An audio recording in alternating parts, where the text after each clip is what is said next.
नमस्कार, जनप्रभात सुपरफास्ट में आपका स्वागत है। मैं हूं हेमेंद्र सिंह। एक नजर डालते हैं आज की सुर्खियों पर। पंजाबी सिंगर सिद्धू मूसेवाला की गोली मारकर ली गई जान। एक दिन पहले ही पंजाब सरकार ने घटाई थी सुरक्षा। कनाडा में बैठे गोल्डी बरार ने ली मूसेवाला की हत्या की जिम्मेदारी। पुलिस ने 6 लोगों को हिरासत में लिया। वारदात में प्रयुक्त कार बरामद। सिंगर सिद्धू मूसेवाला की हत्या के बाद बढ़ाई गई घर की सुरक्षा। जांच के लिए एसआईटी का गठन। पिता के बयान पर केस दर्ज। सिंगर सिद्धू मूसेवाला की हत्या के बाद पंजाब की सियासत गर्म। आज केंद्रीय गृह मंत्री और राज्यपाल से मिलेंगे कांग्रेस अध्यक्ष। संबित पात्रा ने मूसेवाला की हत्या के लिए आप सरकार को बताया जिम्मेदार। रणदीप सुरजेवाला ने भी दुख जताते हुए मान से की इस्तीफे की मांग।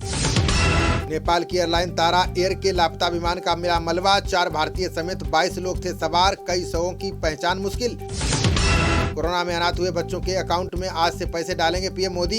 इस दौरान बच्चों को सौंपी जाएगी हेल्थ कार्ड की पासबुक। श्रृंगार गौरी ज्ञान वापी मामला सुनने योग्य है या नहीं, आज होगी बहस। पूजा पाठ शुरू करने समेत 3 मांगों पर फास्ट ट्रैक कोर्ट में भी सुनवाई। राष्ट्रपति कोविंद ने गोवा के स्थापना दिवस पर राज्य के लोगों को दी बधाई। बोले, गोवा की समृद्धि संस्कृति सभी भारतीयों के लिए गर्व का विषय। गृह मंत्री शाह ने अहमदाबाद में अंतर्राष्ट्रीय खेल परिसर की रखी आधारशिला। बोले, यूक्रेन युद्ध हो या कोरोना टीका, दुनिया भर ने ली पीएम मोदी से सलाह। राज्यसभा चुनाव के लिए बीजेपी ने 18 उम्मीदवारों के नामों का किया ऐलान। सूची में वित्त मंत्री सीतारमण और पीयूष गोयल का नाम भी शामिल। कांग्रेस ने चिदम्बरम, रमेश माकन समेत 10 को बनाया राज्यसभा उम्मीदवार। मुकुल वासनिक और प्रमोद तिवारी को राजस्थान से दिया टिकट। राज्यसभा चुनाव के लिए नामांकन का दौर आज से शुरू। भाजपा नेता शंभू शरण पटेल और जयंत चौधरी भरेंगे पर्चा। बीजेपी कार्य समिति की बैठक में सीएम योगी का बड़ा बयान। अयोध्या के बाद काशी और मथुरा लेते दिख रहे हैं नई अंगड़ाई। देश में मोदी सरकार के दूसरे कार्यकाल के आज 3 साल हुए पूरे। शिमला में होगी बड़ी रैली। 15 दिनों तक कार्यक्रम चलाएगी बीजेपी। दिल्ली उत्तर पश्चिमी भारत में अगले 5 दिन तक लू से रहेगी राहत। केरल पहुंचा मानसून। बिहार राजस्थान में हल्की बारिश की संभावना। भारत ने रूस के साथ दीर्घावधि उर्वरक आयात पर किया करार। आगामी खरीफ सीजन में किसानों को मिलेगी बड़ी राहत।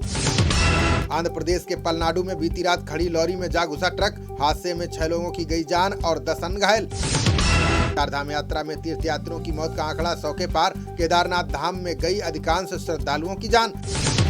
मार्केट रिसर्च फर्म इप्सोस ने जारी की विश्वसनीयता निगरानी रिपोर्ट। विकसित देशों की तुलना में भारतीयों को अपनी सरकार पर भरोसा ज्यादा। 94% कामगारों की मासिक आमदनी 10,000 से भी कम। ई श्रम पोर्टल पर SC, ST और OBC से 74% हैं कर्मचारी। पुलवामा में सुरक्षा बलों के साथ मुठभेड़ में एक आतंकी ढेर। इलाके की घेराबंदी कर रात भर चले अभियान में मिली कामयाबी। कांग्रेस नेता कमलनाथ ने परोक्ष रूप से भाजपा पर बोला हमला। का गर्व से कहता हूं कि मैं हिंदू हूं, लेकिन मैं मूर्ख नहीं। हरियाणा सीएम मनोहर लाल खट्टर ने प्रगति रैली को किया संबोधित। बोले, युवाओं को स्वावलंबी बनाने में विश्वास करती है हरियाणा सरकार। संजय राउत ने भाजपा के साथ विश्वासघात के आरोपों को किया खारिज। बोले, भाजपा वादे पर कायम नहीं रही, इसीलिए बनी एनडीए सरकार।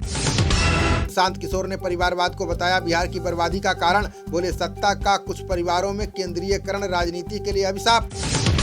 तंजावुर के स्वयं सहायता समूह ने पीएम मोदी को भेजा उपहार। मन की बात कार्यक्रम में प्रधानमंत्री ने की थी महिलाओं के कार्यों की प्रशंसा।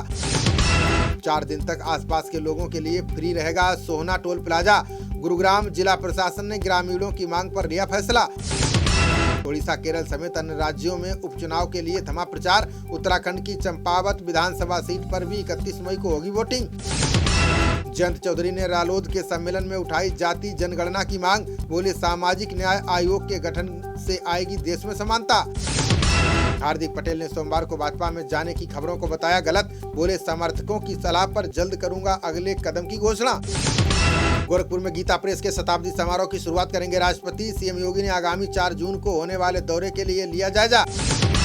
कांग्रेस नेता अधीर रंजन और सुरेश ने लोकसभा अध्यक्ष को लिखा पत्र। ओम बिरला से की कार्ति चिदम्बरम को निशाना बनाए जाने की शिकायत।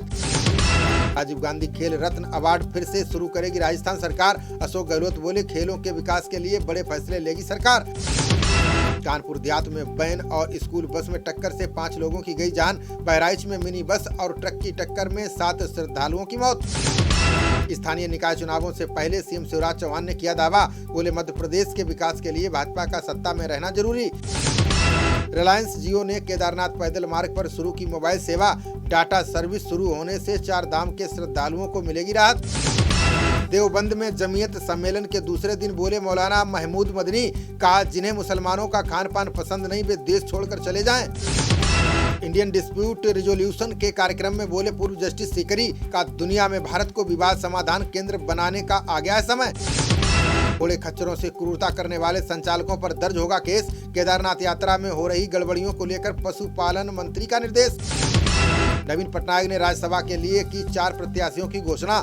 सुलता देव, मानस रंजन मंगराज और निरंजन बिसी को दिया टिकट। समान नागरिक संहिता की आवश्यकता पर 5 दिवसीय अभियान। मुख्य अतिथि श्याम जाजू, रणजीत सिंह समेत अन्य ने जारी किया पोस्टर। ग्लोबल ऑर्गेनिक एक्सपो के 3 दिवसीय कार्यक्रम का समापन। जीवन को बेहतर बनाने के लिए ऑर्गेनिक उत्पादों की दी गई जानकारी। गुजरात टाइटंस ने पहले ही सीजन में खिताब पर किया कब्जा। राजस्थान को तीसरी बार हराकर बनी आईपीएल की नई चैंपियन। राजस्थान ने पहले बल्लेबाजी करते हुए 20 ओवर में 130 रन बनाए। जवाब में गुजरात ने 3 विकेट खोकर हासिल किया लक्ष्य। शानदार प्रदर्शन के लिए मैन ऑफ द मैच बने कप्तान हार्दिक पांड्या। फाइनल में पहले गेंदबाजी और फिर बल्लेबाजी में दिखाया कमाल। आईपीएल जीतने वाली गुजरात टीम को मिला 20 करोड़ का इनाम। उपविजेता राजस्थान रॉयल्स को मिली 12.5 करोड़ की राशि। पर्पल कैप जीतने वाले युजवेंद्र चहल को मिला 10 लाख का इनाम। ऑरेंज कैप विजेता जोस बटलर को मिली 10 लाख की राशि। Super striker of the season रहे कार्तिक को मिली Tata Punch car. Emerging player of the season रहे उमरान मलिक को 10 लाख का इनाम। खबरों का सिलसिला जारी रहेगा, देखते रहिए जनप्रवाद। नमस्कार।